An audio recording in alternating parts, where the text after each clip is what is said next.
बिहार का पंचायत चुनाव हाईटेक चुनाव होने जा रहा है। इस बार पंचायत चुनाव में बहुत कुछ नया होने वाला है। तो दोस्तों हम चर्चा करेंगे यहाँ पर जो चौथे स्तंभ होते हैं, जो दिन रात खबरों में मुड़ी घुराए रहते हैं, मुड़ी घुसाए रहते हैं, सोते उठते जागते सूचना लेना, सूचना प्रसारित करना ही इनका काम है। लेकिन सबसे पहले हम आपको बता दें कि हम निकल चुके हैं अपने स्टूडियो से और पहुंच चुके हैं औरंगाबाद जिला के रफीगंज प्रखंड में, जहां मुझे लगा कि यहाँ के लोगों से अगर बात करना है, किसी एक स्थान को जानना है, तो सबसे पहले वहाँ के मीडिया कर्मियों को जानना जरूरी होगा, क्योंकि मीडिया कर्मी जो है जनता की नब्ज टटोलते हैं, यहाँ के प्रत्याशियों के नब्ज टटोलते हैं और इनके पास एक सॉलिड जानकारी होता है। नमस्कार दोस्तों, मैं हूँ अभय कुमार, आप देख रहे हैं ठोक तंत्र एंड मगध संवाद। दोनों चैनल के व्यूअर से आपसे गुजारिश है कि वीडियो जो है से आग लगाने वाली होने वाली है और यह जो वीडियो है से आपको जानकारी में बढ़ाएगा और आपके लिए बहुत ज़रूरी है।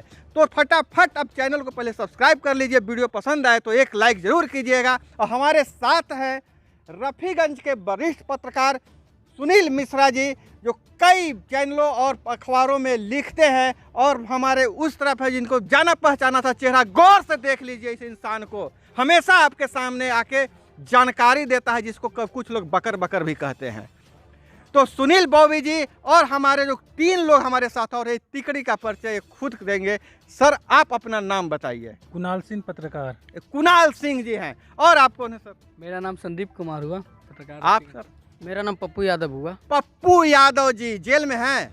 जी नहीं। वो पप्पू यादव नहीं है। तो हमारे साथ जुड़ चुके हैं, हमारे पास आए, हमारे आग्रह पर आप लोगों के लिए जानकारी देने आए हैं। तो सुनील सर, सबसे पहले मैं आपसे पूछना चाहूँगा, इस बार का पंचायत चुनाव बहुत हाईटेक होने वाला है, तो इस पंचायत चुनाव में क्या नया है, क्या चर्चा हो रही है? इस बार नया है, मतलब ईवीएम मशीन से भी होने वाला कुछ पदों का, बाकी पूर्व की तरह बैलेट पेपर से भी है। तो नया तो है ही, पंचायत चुनाव के लिए नया भी है और बहुत लोगों को जानकारी भी नहीं है कि ईवीएम मशीन में किस तरह से हम लोग वोट दें, और जानकारी के अभाव में सही चुनाव भी नहीं कर पाएंगे। देना होगा मतलब कि अपने अनुसार अब चला जाएगा वोट दूसरे का ईवीएम के कारण। वो तो नॉमिनेशन की बाद की बात है, लेकिन जब नॉमिनेशन हो रही है तो नॉमिनेशन में बहुत सारे अफवाह मार्केट में है। सबसे पहला अफवाह यह है कि 2 बच्चे वाले चुनाव नहीं लड़ पाएंगे, मतलब 2 बच्चे वाले नहीं, 2 बच्चे से अधिक वाले चुनाव नहीं लड़ पाएंगे। और दूसरा अफवाह है मार्केट में क्या है कि आपको कोरोना वैक्सीन का सर्टिफिकेट देना होगा। और तीसरा अफवाह जो है सर कि आपको जिला से आचरण प्रमाण पत्र बनवाना होगा। तो चूंकि ये मीडिया से जुड़े लोग हैं, हम इनसे जानना चाहेंगे क्या इस तरह की कोई है इस बात की चुनाव? हाँ। हम कहना चाहेंगे 2 बच्चे वाले तो चुनाव लड़ेंगे, ये तो कंफर्म हो गया है, लेकिन मुद्दा यह बात है कि आखिर यह पंचायत पर ही क्यों थोपा जाएगा? अगले बार जो चुनाव होगा, सांसद और विधायक के 10 बच्चे रहेंगे, मुखिया जी के 4 बच्चे रहेंगे, तो चुनाव नहीं लड़ेंगे? यह नियम बनाना होगा, पहले संसद से बनना होगा, विधानसभा से बनना होगा, विधायक के लिए होगा, सांसद के लिए होगा, तब मुखिया पर लागू होनी चाहिए। ये बिल्कुल अगर थोपा जाता है अगर पंचायत में अगले बार पंचायत चुनाव में, तो ये बिल्कुल नीति गलत होगा, ये हिटलर शाही नीति होगी। बिल्कुल यह बात है, लेकिन कहा जा रहा है कि सुधार जो सीढ़ी की सफाई जो होती है तो हम नीचे से करेंगे क्योंकि आसानी पड़ेगा। नहीं, ये बिल्कुल गलत है। लीजिए, क्या सीढ़ी की सफाई नीचे से करने से ज़्यादा आसानी होता है?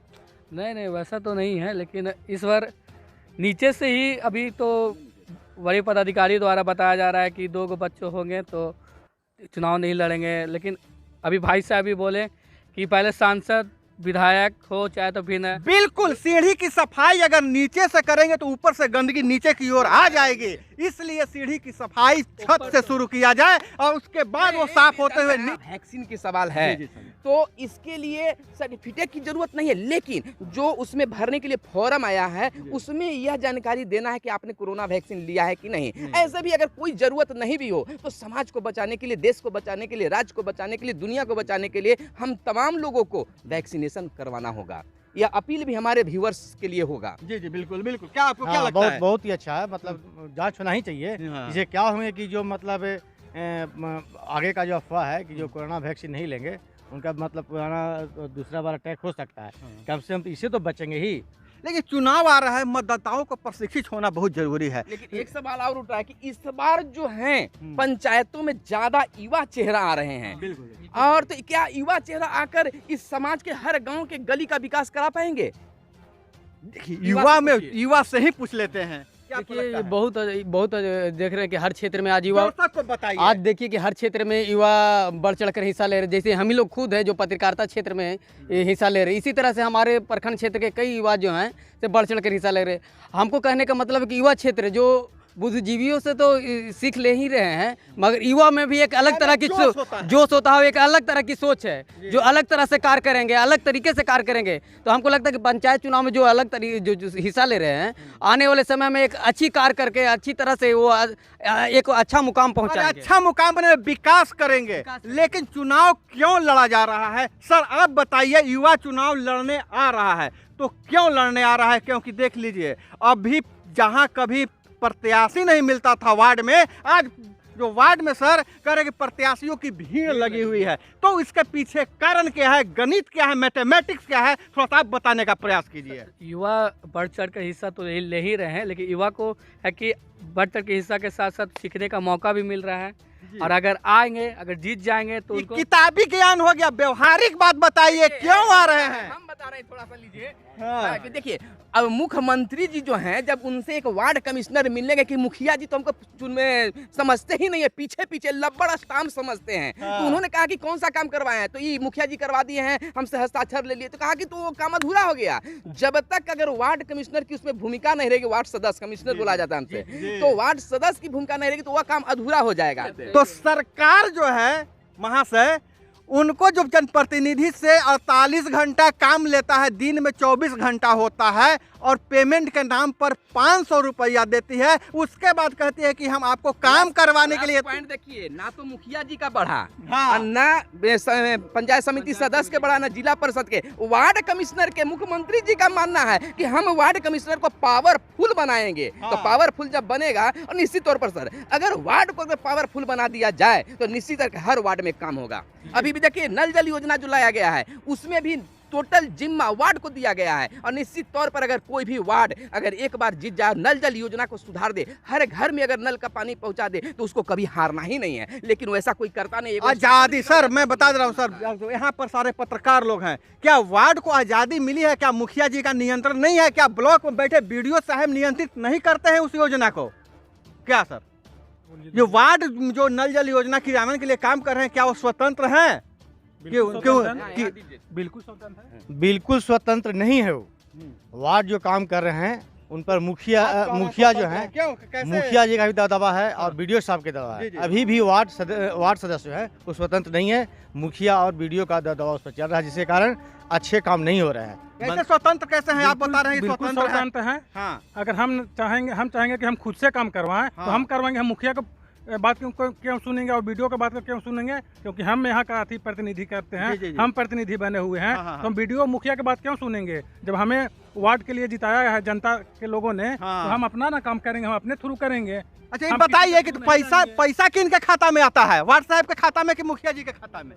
ये तो आता सर वार्ड सदस्य के ही खाता में। यहाँ पर लचीलापन, हाँ। आप अपने अधिकार को नहीं समझिएगा तो लचीलापन आएगा। अधिकार वार्ड नहीं समझते हैं। दूसरी बात, एक चीज और मुख्य बात है, लोग अपना अधिकार को समझते हैं लेकिन कर्तव्य को नहीं समझते हैं। क्या सर? बिल्कुल। अधिकार और कर्तव्य दोनों को समझने की जरूरत है, तब जाकर विकास होगा। और वार्ड को तो इतना अगर पावर है कि वो विकास करा सकता है, लेकिन हम अपने अधिकार को नहीं समझ पाते। एक बात, वार्डों की मांग सुन ली सर, पैसा आता है मुखिया जी के खाता में, मुखिया जी के हस्ताक्षर से वार्ड क्रियान्वयन समिति के खाता में जाता है। वार्ड की अगर पावरफुल की बात कर रहे हैं तो मुखिया प्रतिनिधि आपको गाली देंगे। नहीं, मुखिया जी को ये छोटे मोटे कामों से मुक्त कर दिया गया है। मुखिया जी अब हॉस्पिटल बनाएंगे, स्टेडियम बनवाएंगे। सीधा अकेले वार्ड सदस्य का अकेले खाता नहीं होता है जी जी, उसका जो बनाया गया समिति का होता है, और उसमें सभी का नियंत्रण है, जिसके कारण वार्ड सदस्य स्वतंत्र नहीं है। और दूसरे जानकारी के अभाव है, जानकारी अभाव के कारण, और अलग से खाता पर इनका पैसा आता व्यक्तिगत, तो वार्ड स्वतंत्र रहते, लेकिन उसमें समिति को उसमें लागू कर दिया गया है और उस वहाँ पैसा आता है, जिसमें कई समितियाँ सचिव बनाई गई है, उसमें मुखिया जी भी है, उसमें बीडीओ साहब का निर्देश है लेकिन अकेले इनके खाते में पैसा नहीं आता। जी। अगर अकेले वार्ड सदस्य खाता में पैसा आता तो ये स्वतंत्र रहते। हाँ। यही कारण है कि स्वतंत्र नहीं है। तो स्वतंत्र उनको होना चाहिए कि नहीं होना चाहिए? बिल्कुल स्वतंत्र है। अगर वार्ड सदस्य वो अपना अधिकार के लिए अपना क्षेत्र से चुनाव लड़े हैं और अपना जीते हुए हैं जनता के अति से बहुमत से, यही उनको कारण बिल्कुल होता है स्वतंत्र कि रहना वो चाहिए। स्वतंत्र नहीं है तो एक बार चुनाव जो वार्ड से लड़ जाता है दोबारा उसकी इच्छा नहीं होती है, क्योंकि हर तरह से उसको प्रेशर दिया जाता है। हम जैसे बोल रहे हैं वैसे करो, ऐसा थोड़ा सिस्टम चलता है। लेकिन अगला को प्रेशर देता है वो भी बेचारा ममरा जाता है, जो भी कहिए। ममरा जाता हाँ, है, बिल्कुल एकदम करोड़ हो जाता है। एकदम इसी वजह आपको यही जो इतनी बातों से समझ में आई कि अगर लोकतंत्र को सही में गांव में स्थापित करना है, गांधी जी का ग्राम स्वराज लाना है, तो जो चुने हुए प्रतिनिधि है उनको ज्यादा स्वच्छता देना होगा और जो आम जनता है उनको मतलब जागरूकता उनमें होनी चाहिए। आप जिस किसी पद पर लड़ना चाह रहे हैं पहले अपने अधिकार और कर्तव्य दोनों का, इसके लिए पुस्तक भी आता है। जब आप चुनाव जीतिएगा तो आपके लिए विशेष प्रशिक्षण दिया जाता है। जो किताब मोटी से मिलती है वो मोटी को किताब को लोग दराज में रख देते हैं, लेकिन अगर उस किताब के अपने अधिकार और कर्तव्य को अगर पढ़िएगा तो निश्चित तौर पर आप मजबूत पिलर बनिएगा। उसका भी हल डाला हुआ है। आप देखिएगा, आप चैनल के प्ले लिस्ट में पंचायती राज अधिनियम 2006 उस पे सारे जो आपके जो सारे पद हैं सारे का अधिकार और कर्तव्य का जो वीडियो डाला हुआ है। अगर आपके पास पढ़ने का समय नहीं है तो 10 मिनट का वीडियो तो जरूर सुन सकते हैं। तो पंचायत चुनाव का एक गर्मा गर्म बहस आपको कैसा लगा? चैनल को अभी सब्सक्राइब नहीं किया तो चैनल को सब्सक्राइब कर लीजिएगा। वीडियो पसंद आए तो एक लाइक जरूर कीजिएगा, क्योंकि आपका लाइक ही हमें हौसला देता है। तो मिलते हैं अगले मुकाम पे, हम चलते हैं, हम मिलते हैं अगले वीडियो में किसी नए जगह से नए व्यक्तियों के साथ। जय हिंद, वंदे मातरम।